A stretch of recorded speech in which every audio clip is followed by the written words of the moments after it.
Hey T-Squad, it's Kirsty, and today we're diving into one of the most unforgettable meltdowns in pop culture history. Every once in a while, a moment hits the internet so hard it slices right through the noise. It's messy, it's raw, and it leaves a mark that doesn't fade. Kanye West's showdown inside the chaotic TMZ newsroom was exactly that. We've all seen the clips, we've all seen the headlines. But what really happened before and after those cameras caught fire? The real story wasn't just the words spoken on air, it was the tension building behind the scenes, the silent reactions just out of frame, and the fallout that reshaped reputations. Today, we're peeling back the curtain on what happens when a creative genius storms into a room convinced he's breaking free, but instead crashes headfirst into the consequences of his own words. This was the moment everything snapped. Kanye said, "When you hear about slavery, that sounds like a choice." And Lathan fired back with, "I actually don't think you're thinking anything." One line from Kanye, one line from Van, and the entire atmosphere changed instantly. To understand how it exploded like that, we need to rewind to the hours leading up to it. To get why this moment shook the world, you've got to understand where Kanye's head was at. He wasn't walking into TMZ for a quick promo stop. He was deep in a self-declared era of free thought, dropping long, chaotic Twitter threads and aligning himself with political figures that blindsided his fanbase.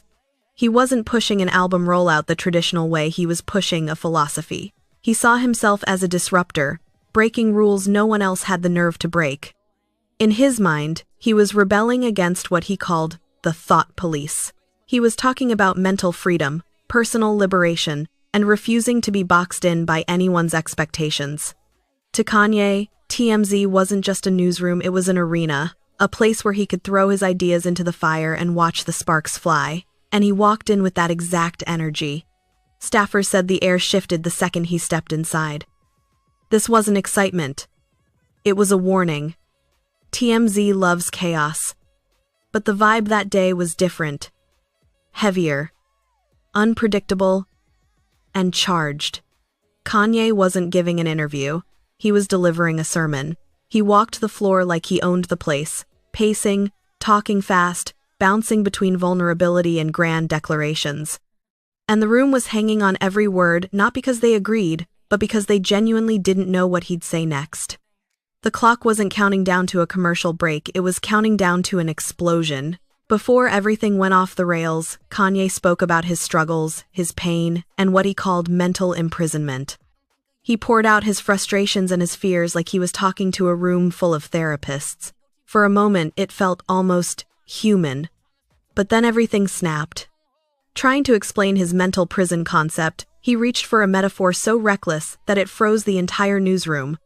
That's when he dropped the line about slavery sounding like a choice.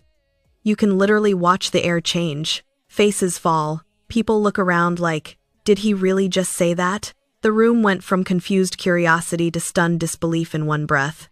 Behind the main camera, staff members, especially the black employees, felt it like a punch. This wasn't just misinformation. It was trauma dressed up as philosophy. And then came the moment that changed everything. From his desk, Lathan stood up and spoke for everyone in the room and millions watching at home. His voice was calm, but the weight behind it was unmistakable. He didn't attack Kanye, he held him accountable. He reminded him that outside the bubble of fame, people still live with the consequences of history. People still feel the wounds. And words like that aren't just ideas. They echo. They harm. They reinforce systems that already crush people every single day. For a second, Kanye's armor cracked. He stepped toward Van, apologized for causing pain, and reached out for connection.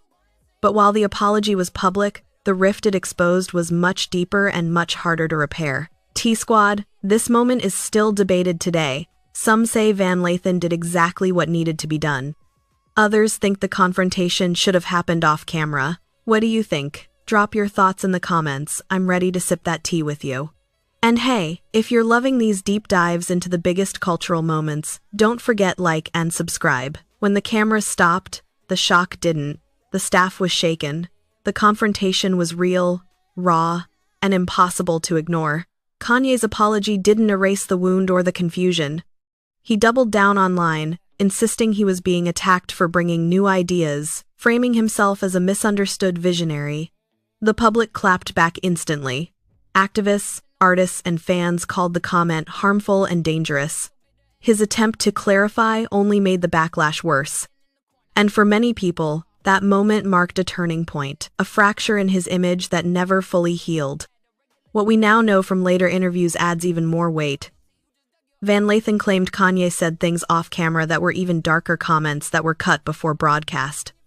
If true, it means the on-air moment was only the tip of something much bigger and more troubling.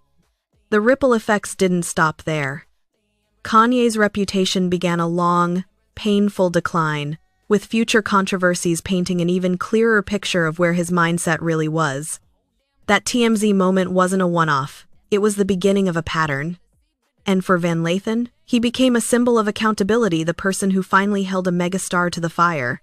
His confrontation went viral, launched new opportunities, and solidified his place as a voice people trust. But it also came with personal cost behind the scenes, serving as a reminder of how intense that environment truly was. This moment wasn't just another celebrity drama. It was a cultural rupture, a raw collision between ego, legacy, trauma, and truth. Kanye walked into TMZ ready to preach freedom. Instead, he walked straight into a reality check. It forced a conversation about responsibility, platform, and the weight of influence.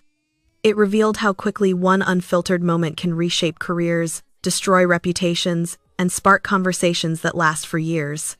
So T-Squad, what do you think this moment really meant? How does it fit into Kanye's legacy now? Let me know down below. And of course, like and subscribe.